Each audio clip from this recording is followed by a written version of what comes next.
Hi guys, last class I discussed about Coulomb's law. Coulomb's law states that if there are the two charges, there is a attraction or repulsion between the two charges, depends upon the nature of the charges. There is a force.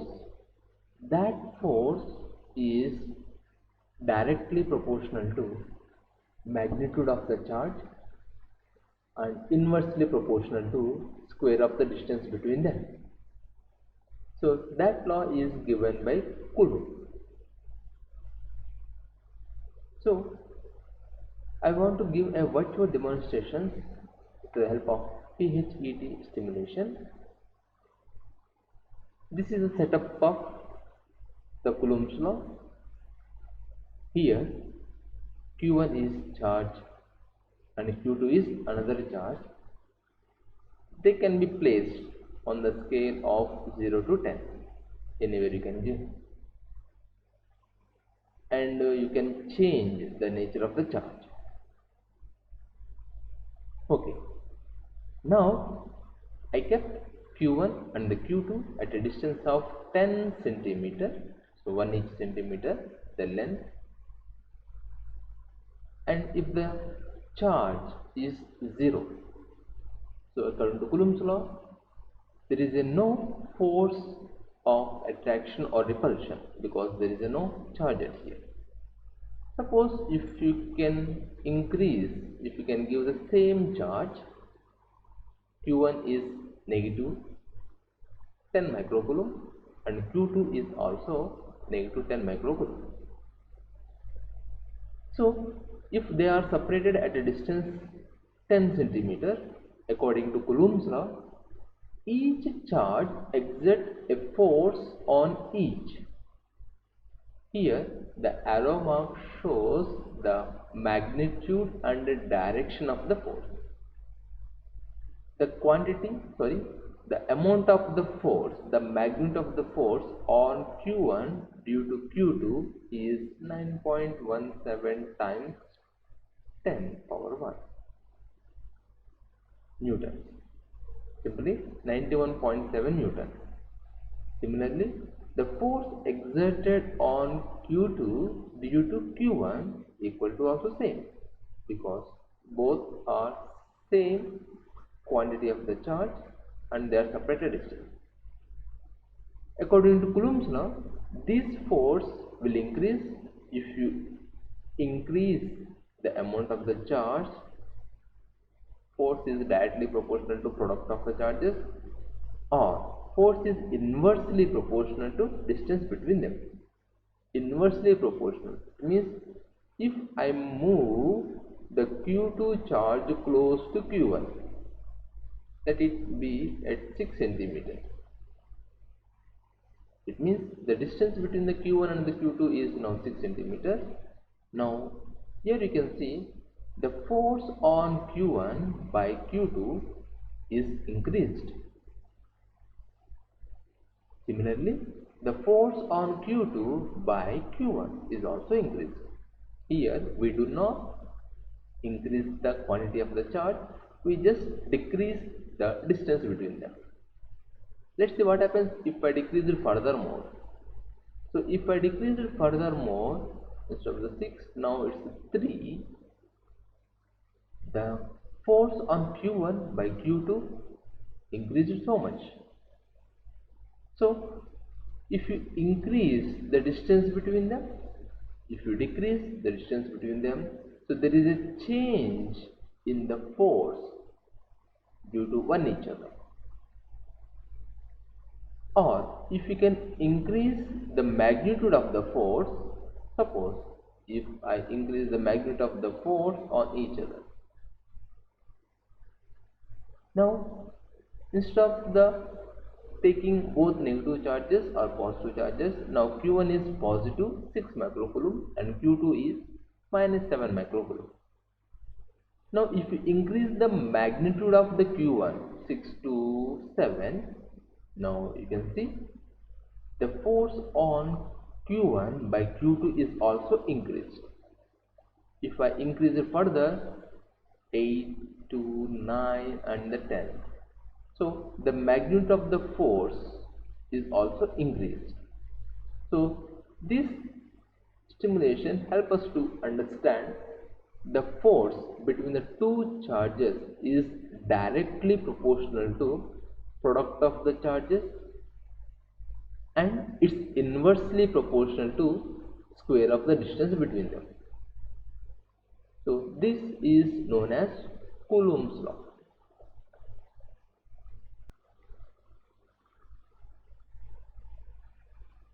Let's see another concept, electric force due to multiple charges. Electric force due to multiple charges means, suppose if you are having more than two charges, let it here Q1 and Q2 and Q3.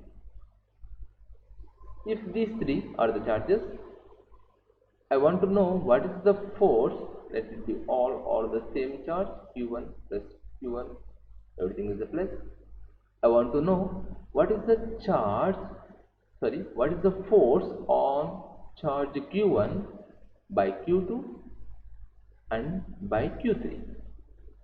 Since these two are positive charge, so they repel each other. So this is the force direction Q2 on Q1, and this is the positive charge, so this is the resultant force direction on Q1 by Q3. Now there is a problem.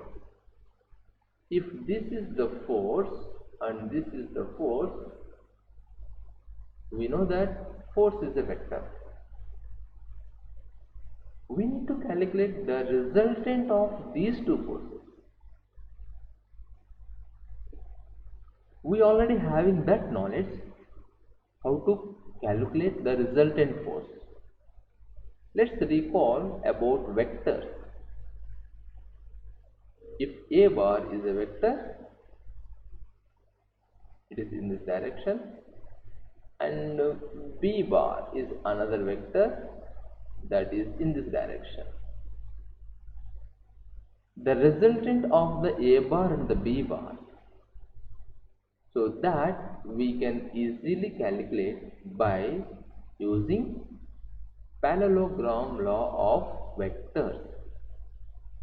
Now to calculate A bar and the B bar, just I need to construct a parallelogram. So this is the A bar, similar, and this will be the another side of the parallelogram. Just with that A bar. If I can able to calculate A bar and the B bar resultant, so this is the resultant vector R bar. Similarly, if you take our concept at here, it means if Q1 and Q2 and Q3 all are positive charge, since they both are positive, this is the resultant force direction on Q1 by Q2. Force on Q1 by Q2, and this is the resultant force direction, force on Q1 by Q3. Since these two are forces, I would like to represent this as F12 and this as F13. These two are the forces. So according to parallelogram law of vectors, so the resultant force is something like this. Now I want to calculate the resultant force F bar. The F bar resultant comes due to because F12 and F13. So that concept we will see at here, electric force due to multiple charges. Electric force due to multiple charges.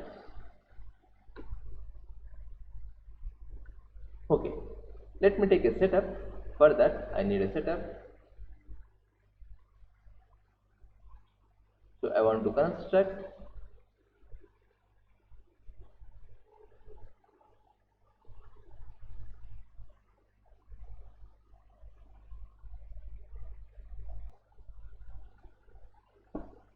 if we are having more than two charges as a system, so they can exert a force on each other.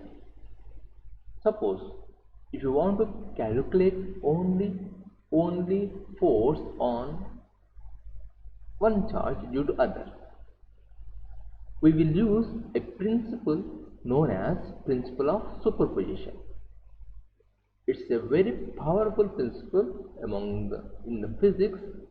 We will use so many concepts to combine the waves, to calculate the resultant force, and much more in the gravitation, everywhere. So this principle states that when a number of charges are interacting, when a group of charges are interacting, the total force on a given charge is the vector sum of the forces exerted on it due to all other charges. It means, suppose if I take a group of charges plus 1 q1, here the q2, here q3, here q4. Now this is a number of charges. The total force on a given charge means I want to calculate force on q3. This is my task. Force on q3 due to q1, q2 and q4. Since all are positive, so the force on q3 by q1 is along this direction, so that is the repulsive force, and the force on q3 due to q2, that is in this direction, that is the repulsive force, and the force on q3 due to q4, so it is in this direction. If I represent precisely, so this will becomes force force on 3 due to 1 in this direction, and this will be F32 bar force on q3 due to q2, and this will be F34 force on q3 due to q4. Now where is the resultant force? So to calculate the resultant force, here says it is the vector sum of the forces exerted due to all other charges. Now it is your task to calculate the vector sum of these three charges. The vector sum of these three charges. These three charges vector sum as representing in this direction. We need to calculate vector sum. Since all are forces, we should calculate vector sum. So then we will get the final resultant force. So this is known as principle of superposition. Here a doubt. The doubt is, if all charges are present, so they will exert force on each other. It means there is a force at the same time, in the same moment on q2 due to q1 in this direction. Yeah, obviously that is there. And there is a force on q4 due to q3, that is in this direction. Yes, agreed. And there is a force on Q1 due to Q3 in this direction. Yes, it is also agreed. Yeah, there is a force because of the system of the charges.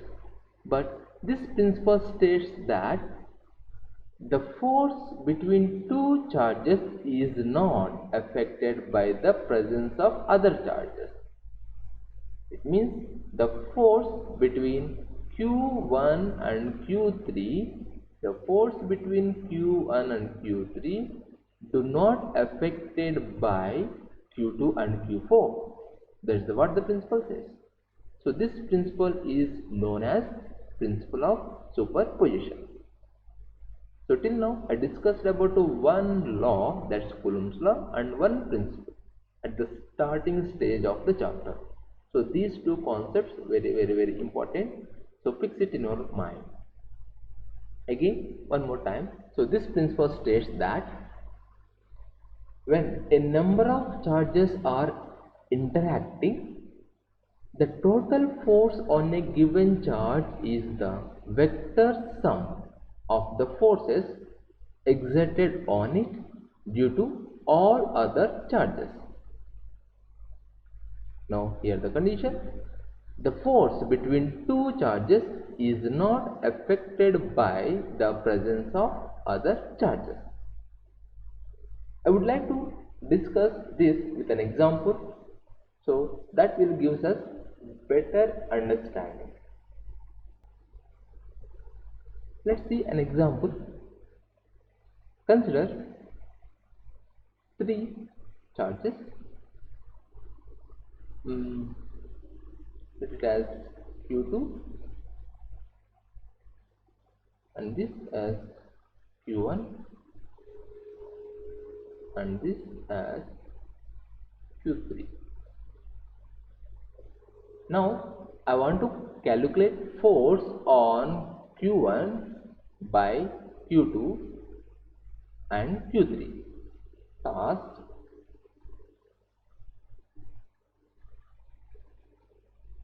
calculate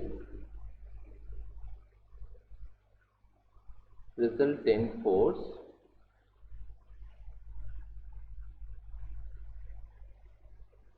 on Q2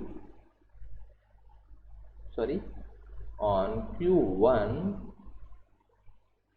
Q1 by Q2 and Q3. On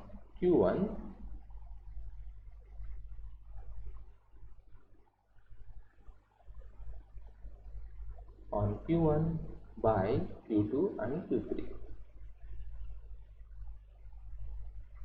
Okay, so this is the task. I need to calculate the resultant force on Q1 by Q2 and Q3. For that, I need to imagine a coordinate system. So I would like to draw a coordinate system, then I can represent, so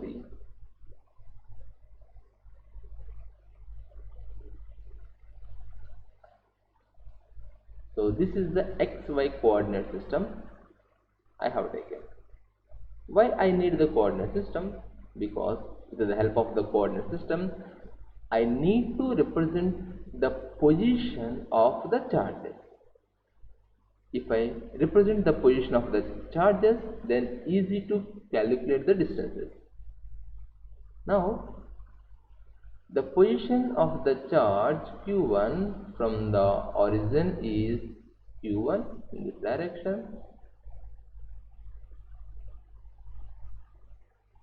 The position of the charge Q1 from Q2 in this direction, and the position of the charge Q2, or in a good terminology we should call that as position vector. Position is a vector, and the position vector of charge Q3 from the coordinate system is at here. Now I represented the position vectors. Now I would like to name them as, this is the position vector R1 bar, This is the R2 bar position vector and this is the R3 bar. Okay. Now, if this is the position vectors R1, R2, R3 as shown in figure, the resultant force on Q1 due to Q2 and the Q3. So, to calculate that, first I need to write the force on Q1 due to Q2 and Q3. So, for that, force on the resultant force, if I call that is the F, the resultant force on 1 is a vector, is equal to the sum of the forces. The force on 1 due to 2 is a vector plus the force on 1 due to 3 is also a vector. First I need to calculate F12. It means this is the one, F12. To calculate F12 according to Coulomb's law, I need to know what are the charges. Yes, Q1 and Q2 are the charges, and I should know what is the distance between them. So how would I know the distance between them? The distance between them we should know from the vectors. If R1 is the position vector and R2 is the position vector, so the resultant position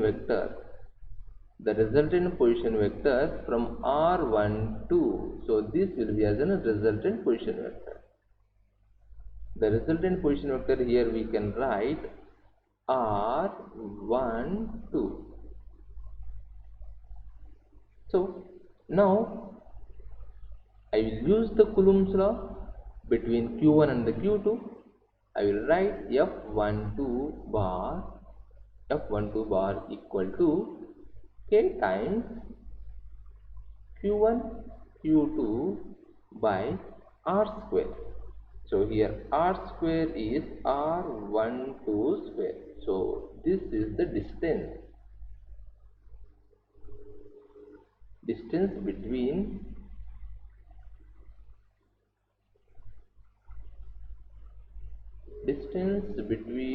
Q1 and Q2. Yeah. So this everything tells about only the magnitude, but where is the direction of the force? The direction of the force, since they both are the positive charge, so you will expect that the direction of the force is along in this direction. Okay. That direction I will represent at here as R12 cap. So R12 cap, this is the direction. Now I got the force on the first charge, F12.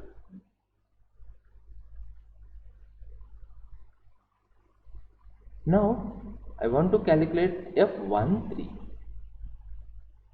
The F13 means force on Q1 by Q3 F13 bar equal to, according to Coulomb's law, K times constant, Coulomb's constant, charge Q1 and charge Q3 by here the distance.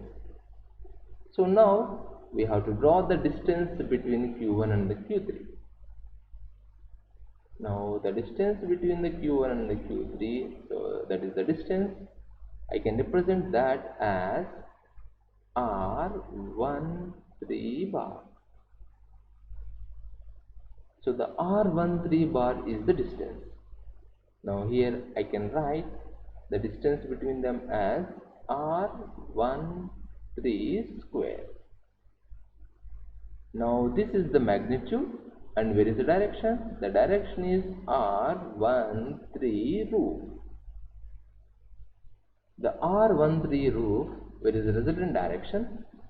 We can take the resultant direction of that too is along in this direction, because they both are the similar charges. So this is the resultant direction that you can represent as R13 roof. I need a space at here. I wish I would rub this. Now this is the resultant force R12 and R13 is the resultant force on Q1 because of Q2 and the Q3. The resultant force we can represent as F12. So this is the F12 bar resultant force direction, and this is the F13 bar resultant force direction. If you can able to calculate the resultant force of these two, F12 and F13, according to parallelogram law, we can calculate easily. So we can calculate the resultant force of F12 and F13. So this is the resultant force of the total force because of F1 and the F2. So this I can write as F1 bar resultant force. Finally, the resultant force I can represent F1 bar equal to, I am having the two values F12 and F13.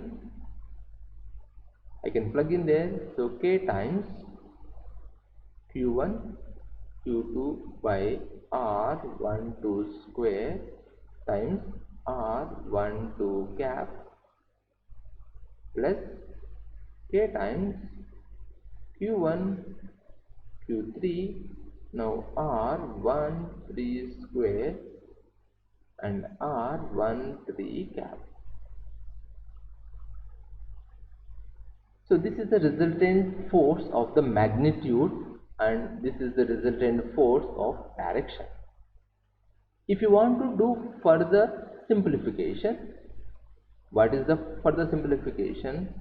That is, you can write what is the R12. So here R12 is the nothing but the position vector subtraction.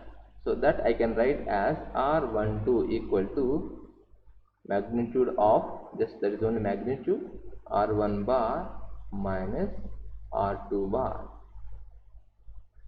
Means this is the resultant distance. How you can get? You can just subtract R1 minus R2, that will become R12. So this value you can plug in at here. Similarly, you can write R13. So R13 is also, so this is the R13, the distance between Q1 and Q3. So you can get it from by subtracting modulus just the magnitude. That's why we are taking distance is positive. So we can take R1 minus R3. You can substitute at there in the place of R12 and R13. Or if you want to do further simplification, you can change R1 to cap. That's I call as unit vector. R1 to cap is the unit vector.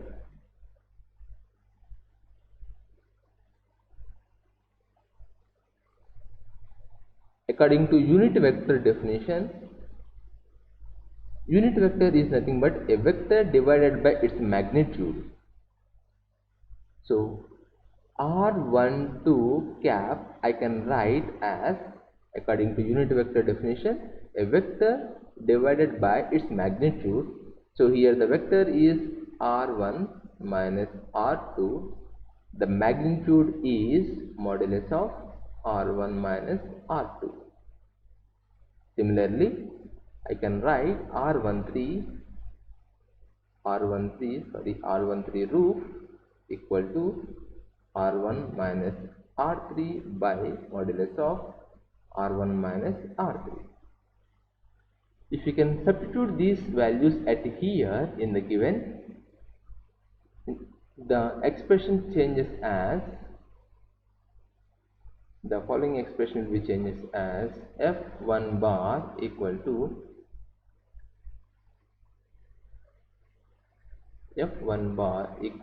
K times Q1 Q2 by R2 square.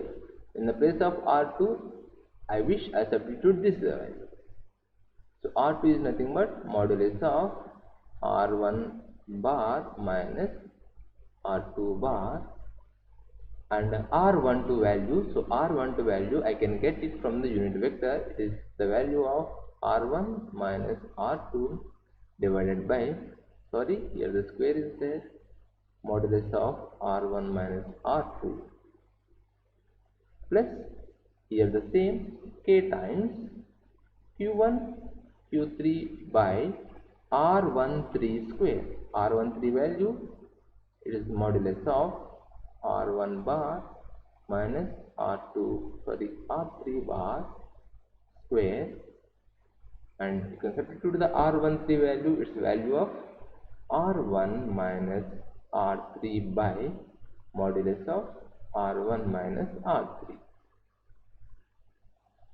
So you can go further simplification. F1 bar equal to K constant, pull it out, and the Q1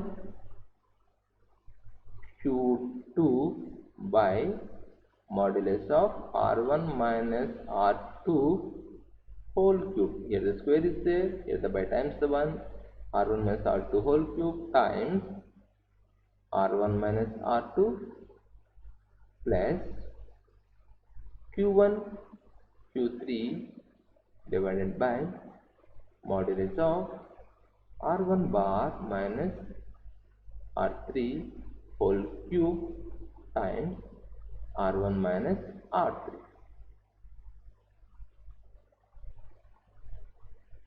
Let's generalize it. If the system has n number of the charges, if the system has capital N number of charges, so what is the force on Q1 due to all n number of the charges? So the above expression will be expand F1 bar equal to K times, that is the Coulomb's constant.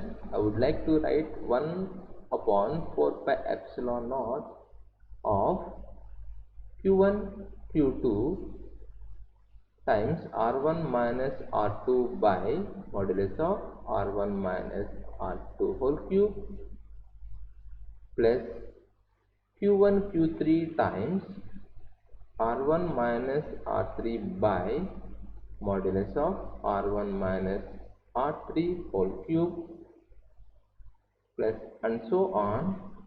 So Q1 times Qn, and the R1, it's R1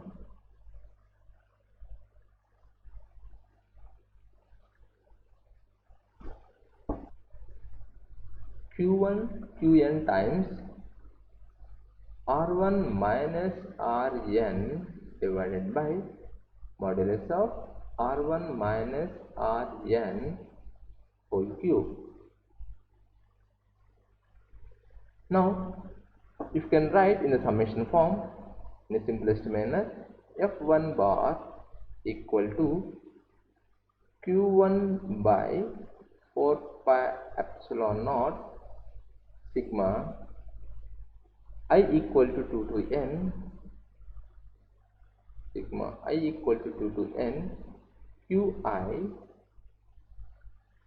R1 bar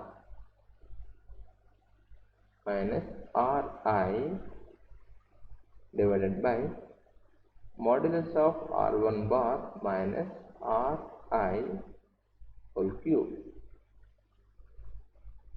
This is the summation form, easiest one, but no need to remember. Just you remember that concept.